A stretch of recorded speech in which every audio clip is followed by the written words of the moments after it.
ng Mr. Malasakit Kuya Bongo.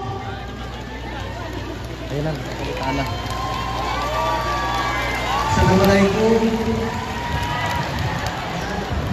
Una, maraming salamat po sa inyo lahat. Magandang hapon po. Sandali yan, medyo luya na, luya. Luya.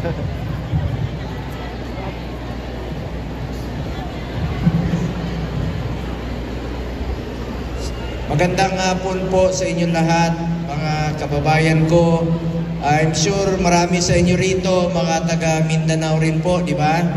At ako po ay isang Bisaya na taga Mindanao, taga Davao at Batanggenyo. At alam nyo naman sa Davao noon, walang diskriminasyon doon. Alam nyo, ako ang inuutosan ni dating Pangulong Duterte na pumunta sa mga malalayong lugar ni mga moske para piliin yung magpunta sa Hajj. Kasi para mabigyan ng pagkakataon. Grabe yaman guys. Kung mayor pa siya, inuuna namin pinipili yung malalayong lugar, yung mga mahihirap nating kababayan. Kasi para sa amin, pantay-pantay doon sa Davao. Muslim ka, Kristiyano ka, walang diskriminasyon. Ganon namin kayo kamahal doon sa Mindanao. At kami po ay nagpapasalamat sa inyo.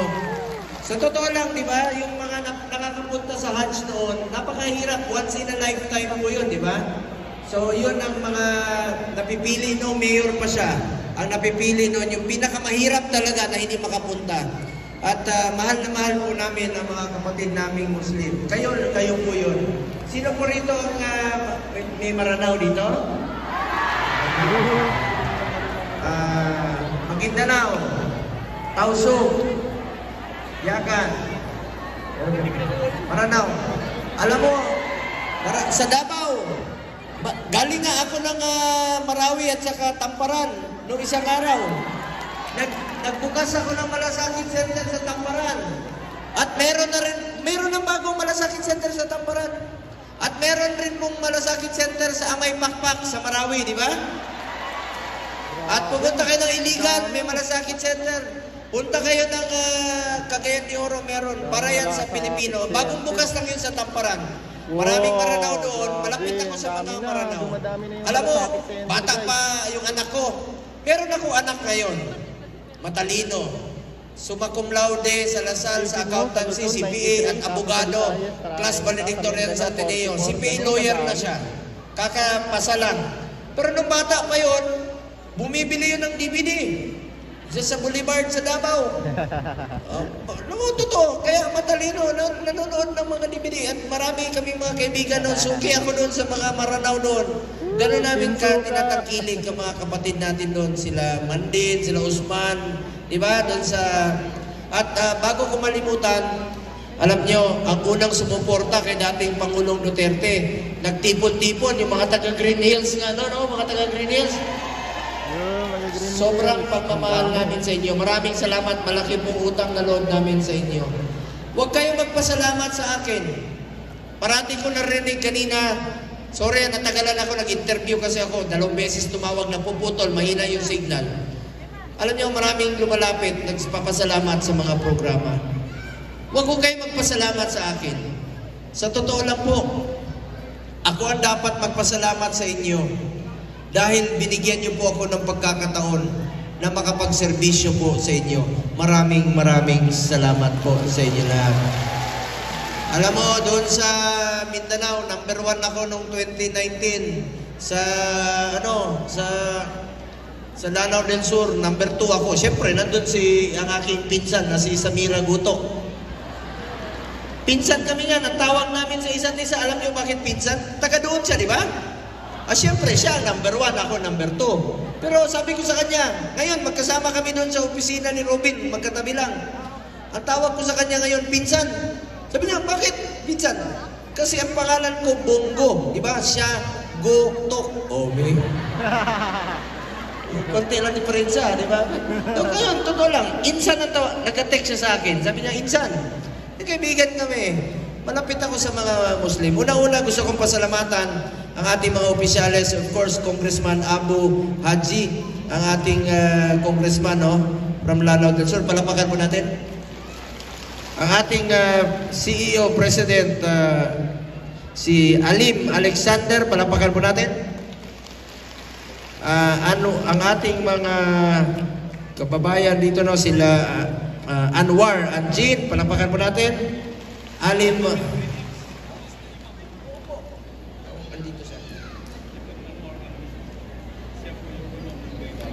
ang aking kaibigan, ang imam sa Green Hills, si Anwar Anjin. Palakpakan po natin. Angni. Salamat po. Alim Kosare Sultan, palakpakan po natin. Alim Khairuddin Makaraya, palakpakan po natin. Alim Abdurrahman si Sidik, palakpakan po natin. Sheikh Lukman Guro, palakpakan natin. Alim Abdul Wahid Dato, palakpakan po natin. Alim Sadik Kabugatan, palakpakan po natin. Alim Hamaludin Sampaw, palakpakan po natin. Alim Rodin Alamada, Lazarodin Alamada, palakpakan po natin. Maraming salamat po sa inyong lahat, mga ating mga imam.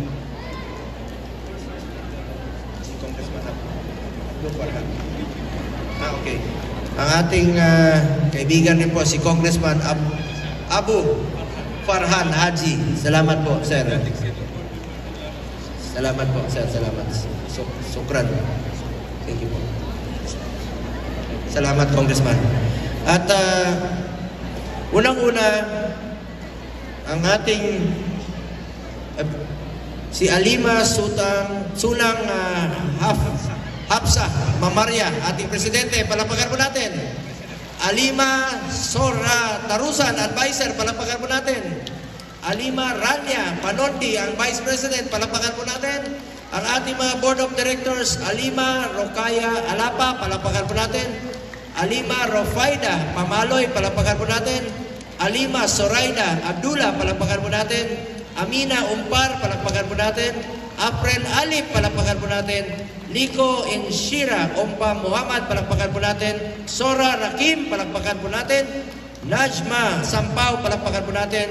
Arapia Alip, palakpakan po natin. Rohanipa Makondara, palakpakan po natin. Alima Amira Malo, palakpakan po natin. Andito rin po ang aming matalik na kaibigan, si Ma'am Daisy Tan, palakpakan po natin. Maraming salamat. Ang kanyang asawa rin, nandito rin po, si Sir Joseph. Salamat po. Salamat po sa inyo. Ang Muslim Alliance for BP Sara Green Hills, si Mayor Maro Homsak, palapakan po natin. At sana wala akong nalimutan. Nandito rin ang aking kaibigan. Parati naman ito sa makikita nyo sa pelikula noon, unang panahon. Ito po si Boy Negro natin. Si Philip Salvador, palakpakan po natin. Hindi na siya Boy Negro ngayon, Boy Putla na siya. Na sobrahan na kaputi. Dati maitim, ngayon Boy Boy Tisoy na raw siya.